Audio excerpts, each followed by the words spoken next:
Hello दोस्तों, मैं जयराम कुमार आपके अपने YouTube channel JMS competitive classes में आप सभी का स्वागत है। आज की क्लास में हम लोग बात करेंगे कार्य ऊर्जा और शक्ति के न्यूमेरिकल क्वेश्चन की, जो कि आपके एग्जाम में इस चैप्टर से बहुत ज़्यादा क्वेश्चन इस चैप्टर से पूछते हैं। तो आइए इस चैप्टर के बारे में हम लोग समझते हैं। हमारा क्लास है आज कार्य ऊर्जा और शक्ति। कार्य ऊर्जा और शक्ति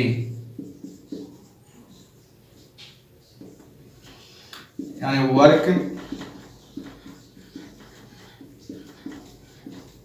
वर्क एनर्जी एंड पावर।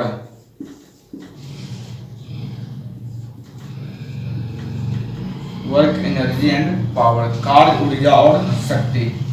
तो आइए इसके न्यूमेरिकल के बारे में समझते हैं। इसके न्यूमेरिकल जानने से पहले संबंधित कुछ इससे फॉर्मूले को जानते हैं, फिर इसके न्यूमेरिकल क्वेश्चन करवाते हैं। तो इससे संबंधित कुछ फॉर्मूला है आपका। वर्क बराबर W से मतलब क्या होता है आपका, वर्क होता है कार्य। तो कार्य बराबर सूत्र होता है आपका Fs। कार्य बराबर सूत्र क्या होता है आपका Fs। दूसरा फॉर्मूला क्या होता है आपका नहीं कि जब बल और विस्थापन के बीच कुछ कोण बन रहा हो, जब बल और विस्थापन के बीच जब कुछ कोण बन रहा हो तो कार्य W बराबर सूत्र होता है आपका Fs into cos theta. Fs into cos theta. इस सूत्र कब लगाते हैं, जब बल और विस्थापन के बीच कुछ कोण बन रहा हो तो W यानी कार्य इक्वल टू होता है Fs इंटू कॉस थीटा। और तीसरा प्रश्न को बात करेंगे आपका शक्ति। P मतलब क्या होता है आपका शक्ति। शक्ति बराबर क्या होता है, क्या गया कार्य बटे समय यानी W बटे T। चौथा फॉर्मूला हम लोग ऐड करेंगे काइनेटिक एनर्जी Ke बराबर हाफ mv स्क्वायर। और पांचवा फॉर्मूला हमको है पोटेंशियल एनर्जी यानी स्थितिज ऊर्जा। स्थितिज ऊर्जा सूत्र होता है आपका mgh। जब आपका स्थितिज ऊर्जा निकालने का सूत्र क्या लगाएंगे, mgh। और जब m द्रव्यमान की कोई वस्तु h ऊंचाई तक गिराई जाती है या h ऊंचाई तक उठाई जाती है तो उसमें क्या गया कार्य भी क्या होगा, वस्तु की स्थितिज ऊर्जा के बराबर होता है यानी mgh के बराबर होता है। चलिए ये हो गया। और छठा सूत्र हम लोग याद करेंगे प्रतिघाती वेग। प्रतिघाती वेग बराबर सूत्र होता है -mv बटे कैपिटल M। -mv बटे कैपिटल M। ये क्या होता है आपका प्रतिघाती वेग इक्वल टू -mv बटे M। तो आइए जानते हैं जहां देखिए W इक्वल टू क्या होता है, W इक्वल टू होता है आपका कार्य। W इक्वल टू कार्य होता है। F मतलब क्या होता है, तो F मतलब बल होता है। F इक्वल टू बल। और S इक्वल टू हो गया आपको विस्थापन। S इक्वल टू विस्थापन। S इक्वल टू विस्थापन हो गया।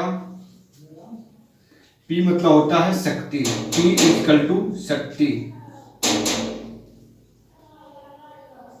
के ई मतलब हो गया आपका स्थितिज ऊर्जा, ये गतिज ऊर्जा। के ई मतलब हो गया आपका गतिज ऊर्जा काइनेटिक एनर्जी। पीई मतलब हो गया आपका स्थितिज ऊर्जा। पीई मतलब हो गया स्थितिज ऊर्जा। और एम मतलब क्या होता है, वस्तु द्रव्यमान होता है, जीवितीय त्वरण होता है, एच होता है ऊंचाई। M मतलब क्या होता है, वस्तु का द्रव्यमान। वस्तु का द्रव्यमान। G होता है आपका गुरुत्वीय त्वरण। G क्या होता है, गुरुत्वीय त्वरण। और H होता है आपका ऊंचाई। H इक्वल टू ऊंचाई। और इसमें देख रहे हैं M मतलब क्या हो गया आपका छोटी m, जहां तक प्रतिघाती वेग -mv बटे M। इसमें छोटी m होता है गोली का द्रव्यमान और v होता है गोली का वेग और कैपिटल M होता है आपका बंदूक का द्रव्यमान। तो इस चीज को नोट कर लेंगे। इसमें m छोटी m बराबर हो गया गोली का द्रव्यमान। गोली का द्रव्यमान, v हो गया, v बराबर गोली का वेग, v मतलब हो गया गोली का वेग, गोली का वेग। और कैपिटल M हो गया बंदूक, बंदूक का द्रव्यमान। तो चलिए ये सभी के बारे में हम समझ भी गए कि इसके मतलब क्या होता है, और ये सभी सूत्र का यूज हम लोग अब न्यूमेरिकल क्वेश्चन में यूज करेंगे। तो चलिए अब हम इसके न्यूमेरिकल क्वेश्चन की ओर बात करते हैं। तो आइए प्रश्न संख्या 1 को देखते हैं। प्रश्न संख्या आपका फर्स्ट, देखिए प्रश्न संख्या फर्स्ट में कहा आपका कि 200 न्यूटन का बल किसी वस्तु पर कार्य कर रहा है, वस्तु बल की दिशा में 4 मीटर के माध्यम से विस्थापित है, तो किया गया कार्य कितना है। देखिए इसमें क्या दिया गया प्रश्न में आपका, वस्तु पर कितना बल लगाता है, आपको वस्तु पर बल को लिखते हैं F से, तो F दिया हुआ आपको 20 न्यूटन, वस्तु पर जो है F 20 न्यूटन का बल लगाया, और वस्तु कितना विस्थापित, जब किसी वस्तु बल लगाते हैं वस्तु क्या होता है, आगे पीछे होता है, मतलब वस्तु खिसकता है, तो वस्तु कितना विस्थापित हुआ, विस्थापन को लिखते हैं S से, तो वस्तु कहता है 4 मीटर तक क्या हुआ, वस्तु विस्थापित हुआ। तो कहता है इस पर किया गया कार्य क्या हुआ। देखिए जब बल दिया हो रहा है और विस्थापन दिया रहा है, तो कार्य का सूत्र क्या जानते हैं हम लोग, W बराबर, चूंकि सूत्र जानते हैं W इक्वल टू क्या होता है Fs, तो मान रख दीजिए F का मान 20 है और S का मान 4 है, कितना हो गया 20 चौक 80। तो कार्य का भी ऐसा मतलब क्या होता है, नहीं कार्य का ऐसा मतलब आपका जूल होता है, जिनसे क्या हो जाएगा 80 जूल। तो इस तरह से बन गया आपका पहला प्रश्न। तो चलिए हम लोग बात करते हैं फिर प्रश्न संख्या 2 की ओर। तो आइए प्रश्न संख्या 2 देखते हैं। प्रश्न क्या आपका 2 में कह रहा है कि एक बल 4000 न्यूटन के स्थिर बल से, एक बल जो है 4000 न्यूटन के स्थिर बल से चलती है, बस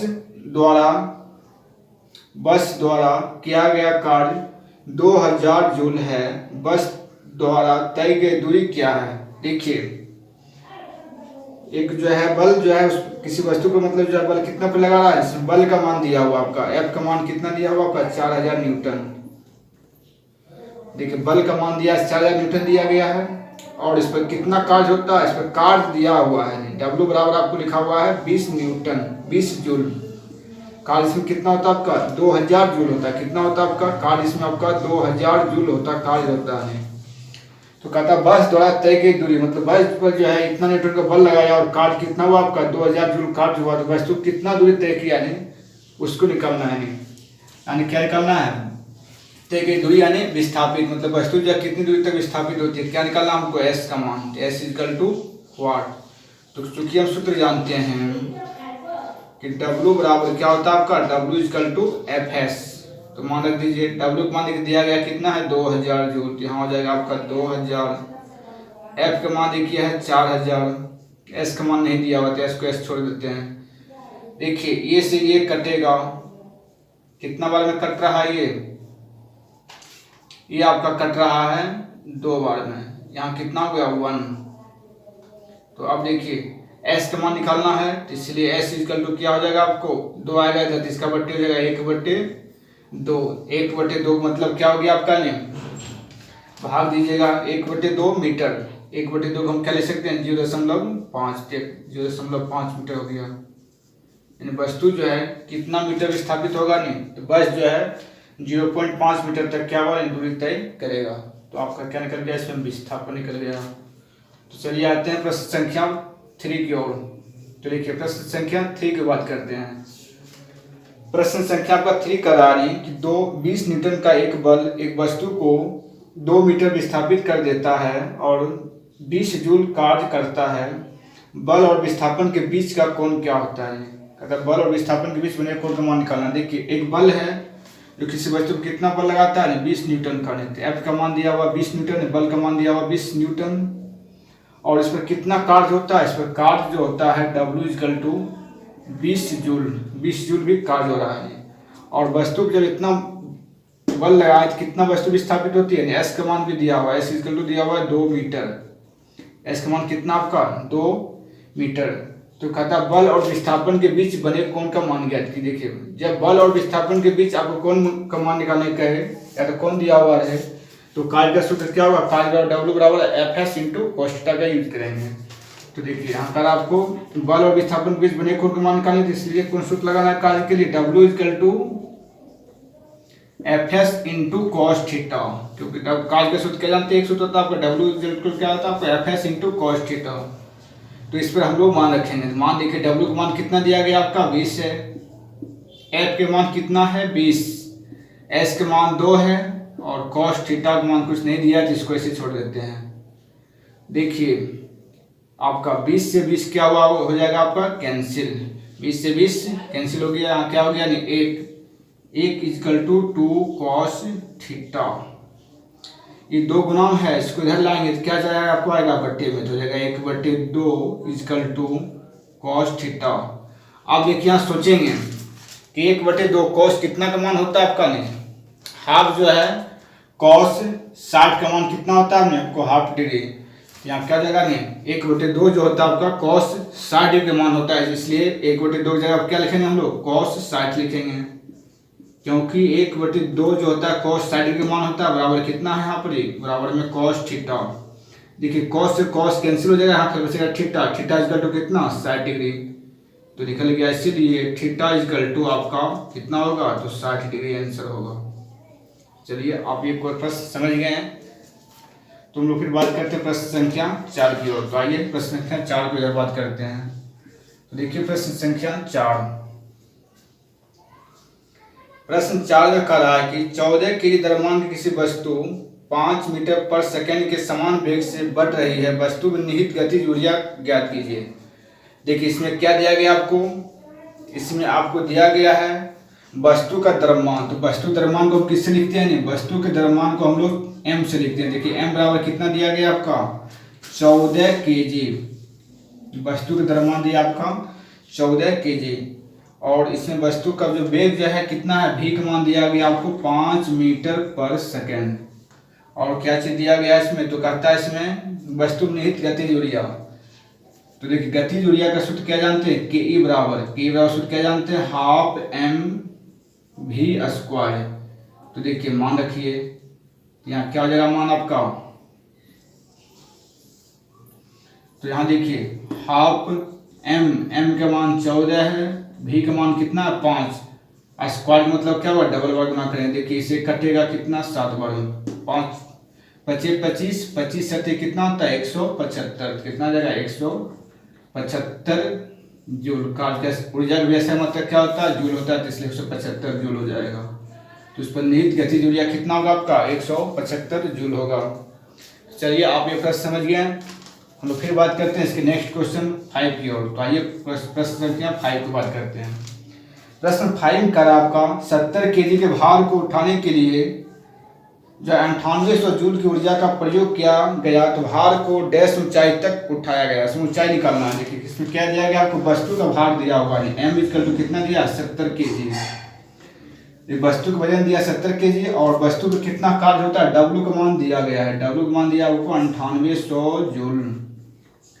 तो कहता है वस्तु को कितना हाइट तक उठाया गया है, तो क्या निकालना आपको h का मान, h इक्वल टू वाट, तो h इक्वल टू क्या है आपका वाट, मतलब h का मान इसमें हमको निकालना है। तो देखिए आपको निकालने क्या कर रहा है कि h का मान कितना होगा, h को क्या मान लिया वाट। तो देखिए हमको ऊंचाई का मान निकालना है, जिसमें आपको क्या दिया वस्तु द्रव्यमान दिया, और वस्तु पर क्या गया कार्य का मान दिया, और ऊंचाई निकालना है। तो देखिए जब किसी वस्तु को h ऊंचाई तक उठाया जाता है, जब किसी वस्तु को h ऊंचाई तक उठाया जाता है, तो उसमें जो क्या गया कार्य क्या वस्तु की स्थितिज ऊर्जा का क्या होता है बराबर होता है। जब किसी वस्तु को h ऊंचाई तक उठाया जाए या h ऊंचाई तक जो है नीचे गिराया जाए, तो वस्तु में जो है क्या गया कार्य क्या होगा, नहीं वस्तु में स्थित ऊर्जा के बराबर होती है। तो इसलिए यहाँ पर जो होगा आपको W बराबर Fs, W सूत्र क्या होता है आपका, तो यहाँ जो होगा वस्तु के काइनेटिक एनर्जी के क्या होगा नहीं बराबर होगा नहीं, इसलिए W बराबर यहाँ क्या बन जाएगा आपको mgh, W बराबर क्या होगा mgh, क्योंकि इस पर जो वस्तु को h ऊंचाई तक उठाया जाता है, तो वस्तु में जो कार्य होगा वो किसके बराबर होगा, स्थितिज ऊर्जा के बराबर होगा। तो स्थितिज ऊर्जा सूत्र क्या होता है आपका mgh, जिससे W बराबर क्या देगा mgh। तो देखिए W का मान कितना दिया गया आपका है, W का मान दिया है आपका 9800, m का मान है 70। और जानते हैं गुरुत्वीय त्वरण जो होता है जी, मतलब क्या था गुरुत्वीय त्वरण, किसी भी वस्तु का गुरुत्वीय त्वरण जो है दिया हुआ नहीं है इसको प्रश्न में, तो गुरुत्वीय त्वरण का मान कितना लेते हैं 10 लेते हैं, क्योंकि गुरुत्वीय त्वरण का मान कितना 9.8, तो लगभग उसको 10 मानकर बनाया जाता है। h का मान नहीं दिया है तो h को h छोड़ देंगे। देखिए 2 जीरो से 2 जीरो कैंसिल, 7 से कटेगा 64 98, तो h का मान कितना आ गया आपका 14, तो इसीलिए निकल गया वस्तु का हाइट जो कितना होगा आपका 14 मीटर। तो इस प्रकार से आपका हाइट कितना आ गया 14 मीटर। तो चलिए आप इतना प्रश्न को समझ गए हैं, फिर हम लोग बात करते हैं इसके आगे क्वेश्चन की ओर।